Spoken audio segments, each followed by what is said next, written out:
G'day and welcome to episode 14 of Travel Pointers, the podcast for Australian frequent flyers. I'm Matt Graham, the editor of AFF. And I'm Wilson McTaggart, a writer at AFF and part of the Frequent Flyer Concierge team. Now, firstly, sorry that we weren't able to bring you a second episode last month. We were both a bit busy, but we are back now with a new episode. And today we're going to talk about the Airbus A321 LR and XLR. Qantas has just taken delivery of its first Airbus A321 XLR, the plane that will eventually replace its Boeing 737 fleet and could also be used on long-haul routes down the track. We're going to talk about that and also what it's like to actually fly long haul on a narrow-body plane, and also talk about some of the flights we've taken recently.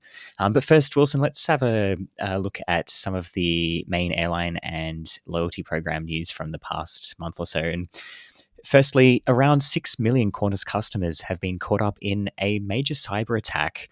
A cyber criminal somehow managed to convince an employee in one of Qantas's Manila call centers in the Philippines to grant them access to a database of customer information, which unfortunately includes things like the names, email addresses, phone numbers, birth dates, and frequent flyer numbers of around 6 million Qantas customers. Now, the good news is that no credit card details, passport numbers, or PIN numbers for the frequent flyer accounts have been accessed. But yeah, it's still quite concerning. Now, Qantas has sent 2 emails out to customers last Wednesday on the day that they announced that this had happened. The first was just sent to everyone as a general, like, hey, there's been a cyber attack. And then a second email was sent to customers who Qantas believes their personal data may have been accessed. So if you've received those 2 emails, unfortunately, you have been caught up in this. A lot of those emails, by the way, did get sent to end up in people's spam folders. So you might want to check there as well. In other news, Oman Air has just joined the One World Alliance. Oman Air, based in Muscat. And another airline that will soon join the One World Alliance, Hawaiian Airlines, is now officially partners with Qantas, having just ended its partnership with Velocity. So you can now use Qantas points to book Hawaiian Airlines flights, and that partnership will be expanded down the track as well. And Velocity has just reinstated redemptions on 3 of its partner airlines, Hong Kong Airlines, Capital Airlines, and Hainan Airlines, but not Tianjin Airlines, which was the 4th partner airline based in China. And Hong Kong Airlines has also just launched a direct daily flight between Sydney and Hong Kong. So you can now not only earn Velocity points and status credits on that flight, but also redeem Velocity points with Hong Kong Airlines as well as Capital and Hainan. You can't book on the Virgin Australia website, though. If you want to redeem your Velocity points on any of those 3 airlines, you will need to call the Velocity contact center.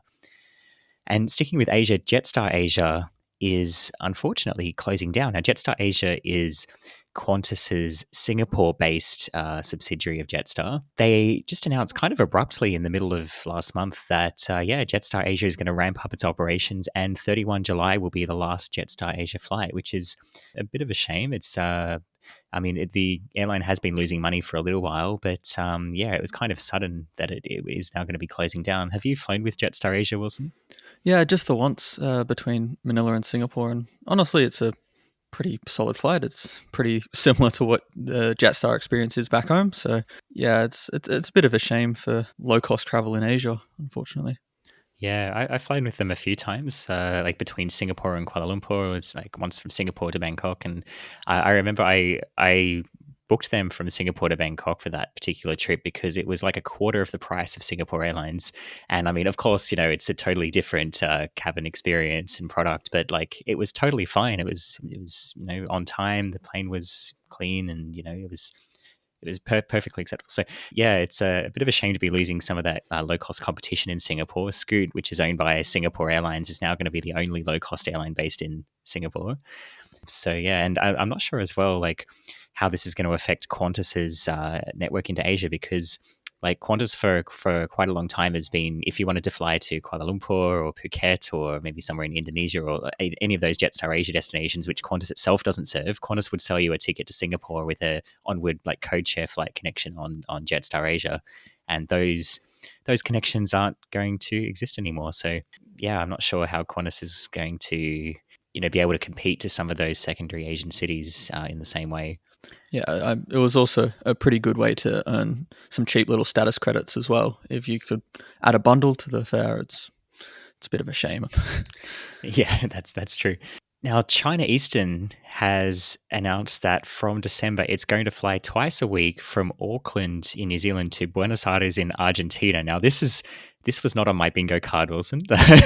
China, I mean, Air New Zealand did used to fly this route up until COVID, and before Air New Zealand, Aerolíneas Argentinas used to fly like with an A340, I think it was, from Buenos Aires to Auckland and then onwards to Sydney back in the day. So it's a route that has been said before. Currently, Qantas and LATAM are the only airlines flying between Australia and New Zealand and South America. They have flights into Santiago and Chile, but nothing into Argentina. China Eastern, though, of all airlines, that's an interesting one. So it's a Fifth Freedom flight. So it'll be the full route is Shanghai, Auckland, Buenos Aires, and interestingly, like Shanghai and Buenos Aires are pretty much antipodes. So they basically it would be harder to find 2 points in the world that are further apart. And what that means also is that China Eastern could have really flown any direction to get to Buenos Aires. It could have flown through Europe or North America or even through Africa, and the total distance flown would be almost the same. But I guess, yeah, they saw an opportunity to add a bit of competition from Auckland to Buenos Aires, and I think also got some help from the New Zealand government and Auckland Airport, or some incentives perhaps. In other Auckland-related South American Fifth Freedom news, I'm not sure about the segue, but LATAM Airlines is going to be unfortunately ending its Fifth Freedom flight in October between Sydney and Auckland. Now, LATAM flies currently from Santiago to Sydney via Auckland, and that Auckland to Sydney tag of that flight has been running for decades. It's been quite a popular route. Qantas code shares on the route as well, and you can also use Qantas points to book that flight. LATAM, of course, runs a 787 with lie flat business seats on that route, and so it's also been quite a popular way to cross the Tasman as an alternative to the Qantas 737s that Qantas runs. So yeah, that flight's going away in October. LATAM, instead of having the sort of multi-stop flight, they're going to just be flying direct from Santiago to Sydney and direct from Santiago to Auckland as standalone flights. And they're also upping their flights between Santiago and Melbourne. Now, if you would like to learn more, by the way, about Fifth Freedom flights, so these are flights where airlines sort of run an international flight that operates between two countries that is not the airline's own home country, usually as an extension of another flight. I'm going to be talking about these in a lot of detail in the next AFF webinar on Tuesday, the 15th of July. We'll look at a lot more Fifth Freedom routes, how what routes exist out there, where you can find them, what are the benefits of taking them, and even like how you can use these to really enhance a round the world ticket. So if you're interested in learning more about Fifth Freedom flights, make sure you don't miss the next AFF webinar. You can learn more about that as well in the episode notes. So, Matt, it's been about a month since we've caught up, both on the podcast and in real life. We met up in Europe at the end of May. We took totally different routes back to Australia, though. I flew east while you flew west. So, what was your journey like home? Yeah, so I did fly west. We both flew out of Europe from Paris, and Wilson, you can tell us in a moment how you got home. But so for the first leg from Paris to Montreal, I booked with TAP because it did have a cheap fare, and it's a Star Alliance airline, so I could use my Star Alliance benefits. The one thing I wasn't sure about though is that the flight from Lisbon to Montreal, it's a 7.5, nearly 8 hour flight across the Atlantic Ocean, is on a narrow body aircraft. It's on an Airbus A321 Neo LR, which is the same kind of plane that Jetstar is also using on its flights to Bali and Rarotonga. And like TAP has a subfleet of these A321 LRs that are specifically designed for longer flights, like to Brazil and to the east coast of the US and Canada. 8 hours is a long time in a single aisle jet. And I guess if anyone listening has flown Virgin Australia to Tokyo when they were running the Cairns Tokyo flight, that was about 7.5 hours on a 737 MAX. That was kind of a similar sort of thing. I wasn't really sure how this was going to be. TAP itself is like, it was fine. Like the food was okay. The crew did their job. It was nothing special. The good thing about this particular aircraft, the TAP 321 Neo LR, is that they do design it with long haul flights in mind, and so it had reasonably good leg room. The seat was actually quite comfortable. The entertainment was pretty good. It had seat back in flight entertainment, and there was Wi-Fi and things like that. There was charging outlet under the seat, so it wasn't too bad. But I did think that, flying that amount of time in a narrow body aircraft definitely came with its downsides. There's just less space. And because it's only a single aisle, there's only two aisle seats in each row. Like for a flight of that length, I do enjoy having an aisle seat. It's just easier to get out, especially an aisle seat in the middle block. Like when it's also, if it's like an A330, you've got like 242 sitting in economy. You can choose an aisle seat in the middle block, and you're potentially only going to have to get up for one person if they're next to you, or maybe even there'll be no one next to you, or maybe you have like a family of three sharing the other three seats in the block, and they're going to go out on the other side. So I don't know. It's kind of more convenient. Like there's more aisle seats where you get direct access to the aisle, and it's less likely you're going to have be interrupted if you're trying to sleep and things like that. There's also just more overhead lockers on a wide body aircraft, and there's more space to go around. So like if there's a trolley blocking one of the aisles, if you're on a wide body, you can get out the other side and sort of walk around. But if you're on a narrow body aircraft and the crew's doing the meal service, you're kind of stuck. And this flight was completely full as well. I guess the other things that I really noticed about this flight is like on a long haul flight, I like to get up and if I'm going to the bathroom or something, I just try and stretch my legs a bit, or maybe just stand for a minute, just to get the blood circulation going and things like that. On an A321, there just really wasn't anywhere to do that. Like you've just got you've got the aisle, and then you've got the galley in the back of the plane, but the crew are working there, and there was really not much space there at all, actually. Like you couldn't just go and sort of hang out there. The crew you'd be in the crew's space and kind of in the way. So there wasn't really anywhere just to stretch for a bit or to mingle or anything like that. And the other thing I noticed about being on such a small plane across the Atlantic, the turbulence was, just my impression is that it was more noticeable. It got quite rough in the middle of the flight, and we were really bouncing around there. And maybe this is just my illusion, but like I felt like if we were on like a larger plane, like an A380 or a 777, that like the turbulence wouldn't have been quite so rough. But I mean, it got the job done. And like the A321 LR and the XLR, which Airbus has just recently introduced. XLR stands for extra long range. So the Neo LR being like the new engine option, long range option. So the XLR has even more range. Like these planes can fly up to 10, or even, as Qantas proved this week, 11 hours. And like that's a long time in a narrow body aircraft, but it also does open up more routes, which just wouldn't really be feasible with a larger plane. These A321 LRs and XLRs are very fuel efficient. They can fly these long, sort of thin marginal routes, which don't have enough passengers to justify putting on an A330 or a larger plane. And so it could eventually open up routes like Adelaide to Singapore or Canberra to Singapore on Qantas, or even potentially, who knows, Sydney to Tahiti or something on Qantas. Now, Qantas's first A321 XLR arrived into the country last week. Qantas picked it up from the Airbus factory in Hamburg in Germany, flew it non-stop from there to Bangkok and then onwards to Sydney. So it managed just with one stop from Europe, which is now the Hamburg to Bangkok flight was actually the world's longest narrow-body flight in history, which is kind of impressive. It was about 11 hours. Okay, if there was no passengers or cargo on board, so the plane was a lot lighter than it would usually be, but it was able to fly for 11 hours without refueling. Like that's, for a narrow body aircraft, that's unheard of. And so we are going to see more of these longer flights on narrow body jets.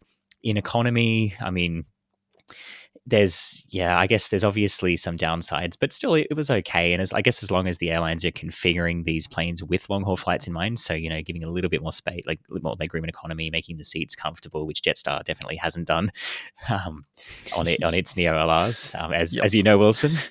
Yes, I had the particular misfortune to fly the Neo LR to Bali from Sydney, and that's only, quote unquote, 6 hours, and that's rough. So yeah, eight hours on a long haul narrow body it doesn't sound fun.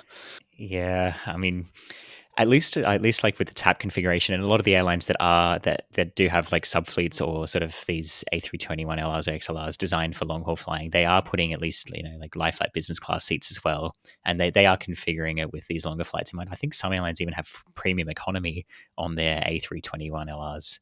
Yeah, ITA Airways is that's a beautiful cabin. I think American Airlines and United as well, when they receive their A321 XLRs, they'll have a 3-class configuration as well.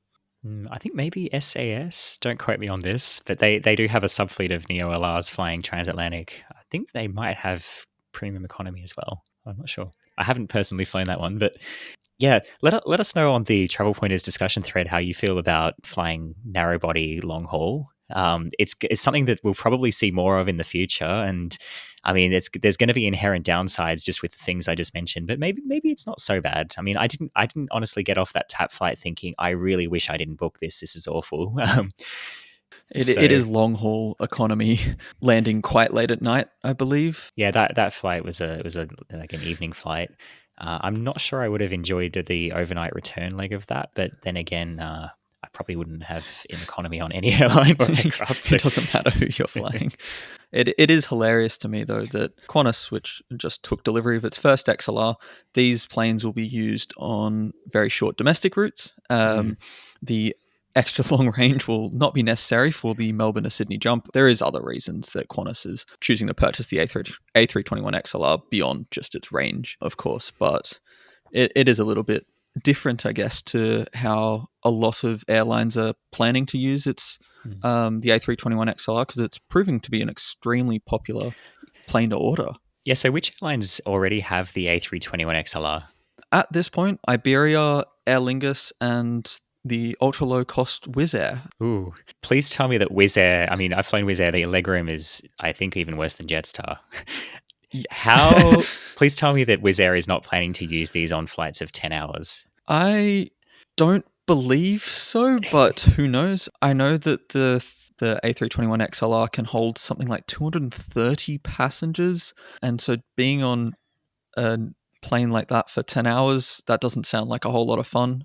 That's in an all economy configuration. But Wizz Air, they're based out of Budapest and Abu Dhabi, I think. So there is the potential for some pretty long flights there. So yeah, probably some stuff between the Middle East and Europe, I guess. Yeah. It's still not short, that's for sure. Yeah, and I mean Qantas, is configuring these first batch of A321 XLRs that they're getting with 20 reclining business class seats, and then just economy, like in the typical 3-3 layout, with no seat back entertainment. There will be Wi-Fi on board, and you will be able to stream entertainment to your device, but there's no seat back entertainment, which I think is unfortunate. If Qantas would be, down the track using the A321 XLRs on longer flights, I would have to imagine they would get a sub-fleet of aircraft with some lie flat business seats and, a bit of a more comfortable setup in economy class as well. Yeah, we'd hope so. I mean, the A321 Neo LRs that TAP flies, they have lie flat business seats in some of the aircraft. So it's definitely possible. It's just we've got to wait for Qantas to do that. Yeah, I don't know. We'll see what they do there. Yeah, the Air Canada flight is from Montreal to Vancouver was unremarkable. Now, hilariously, like you mentioned before, that you wouldn't necessarily probably choose a wide body over a narrow body. And from memory, you did this on this occasion. And regretted it. Yeah, so Air Canada has 6 flights a day from Montreal to Vancouver. Air Canada, by the way, is a Velocity partner and also part of Star Alliance. I credited this flight to my Turkish Airlines account where I have status. But yeah, like Air Canada has like a choice of different flights. Like they have there's a couple of morning flights on wide bodies. I think there was a 7:30 a.m. departure on an A330, the 8:30 on a 787, and then they have an evening flight on a 787, and the rest are just the 737 Maxes. And like they were all basically the same price at the time that I booked, and I had a look at like the time that actually worked best for me would have been a 737, but I thought no, I'd actually rather fly on a Dreamliner.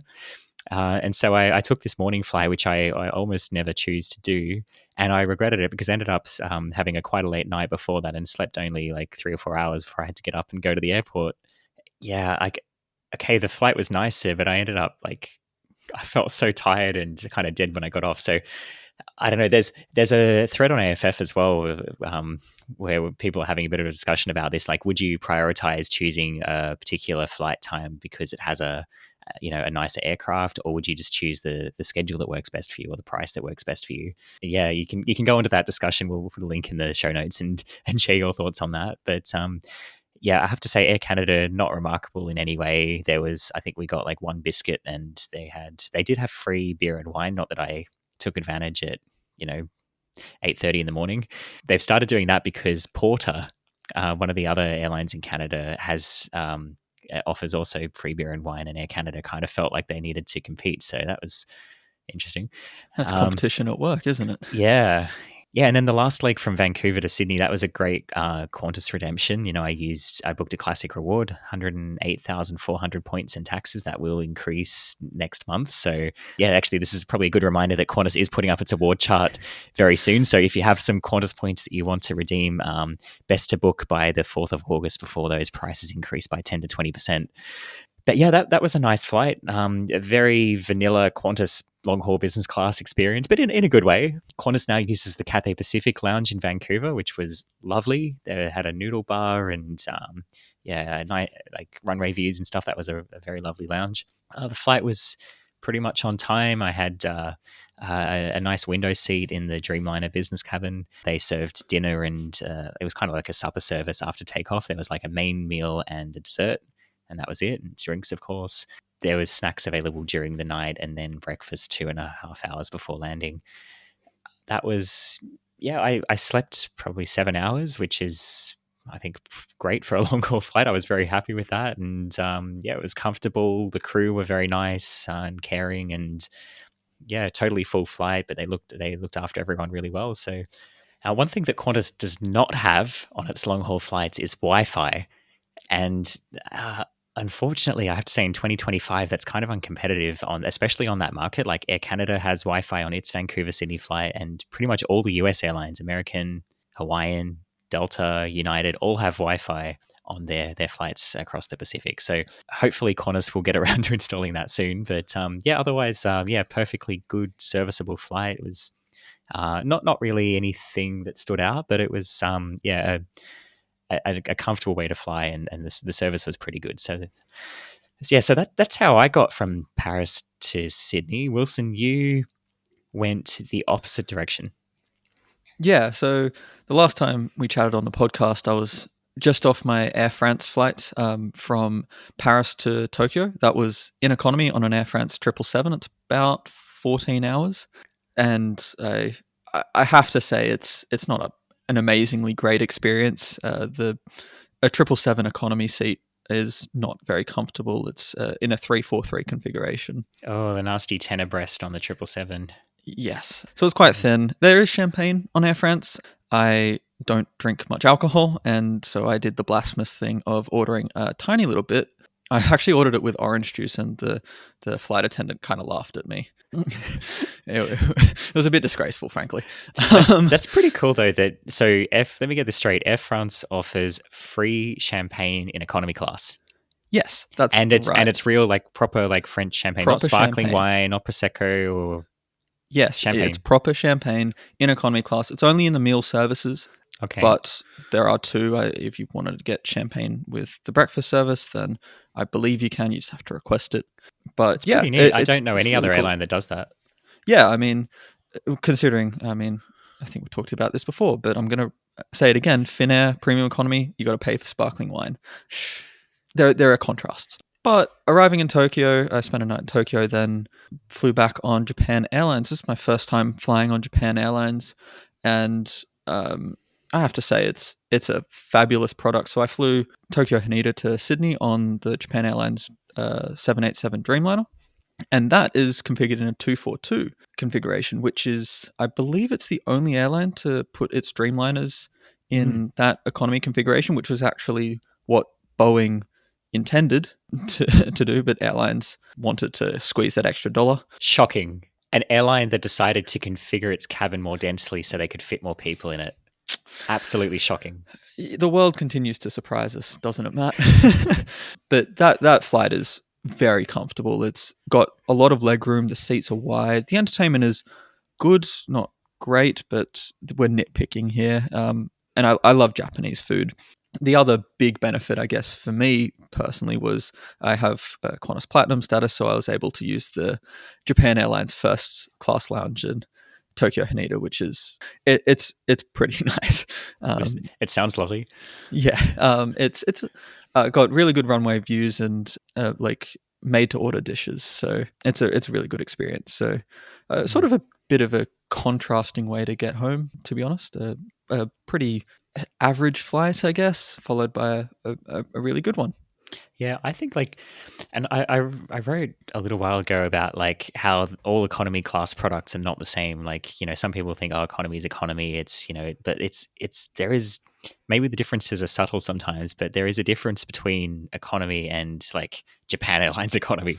Like, I Yeah. think Japan Airlines has, I don't know if you agree with me, but I would say the best economy class in the world. Like off that flight, I would probably hands down say that. I think ANA does economy very well as well. It has great legroom Mm. and really good food and service, and Emirates and Qatar as well are often quite good. But yeah, the amount of space, it's and like it's just an extra, I guess, inch of seat width and maybe an Mm. extra like few centimeters for legroom, but it just makes so much difference.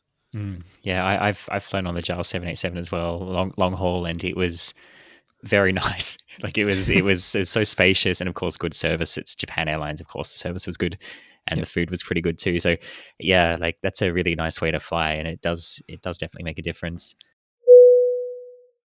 Well, that brings us to the end of episode 14 of Travel Pointers. Thanks so much for listening. You can find more information about some of the topics we've discussed and some of the news that we talked about at the start of this episode in the links in the show notes. And we look forward to seeing you again in the next episode. Happy flying. Thanks for listening.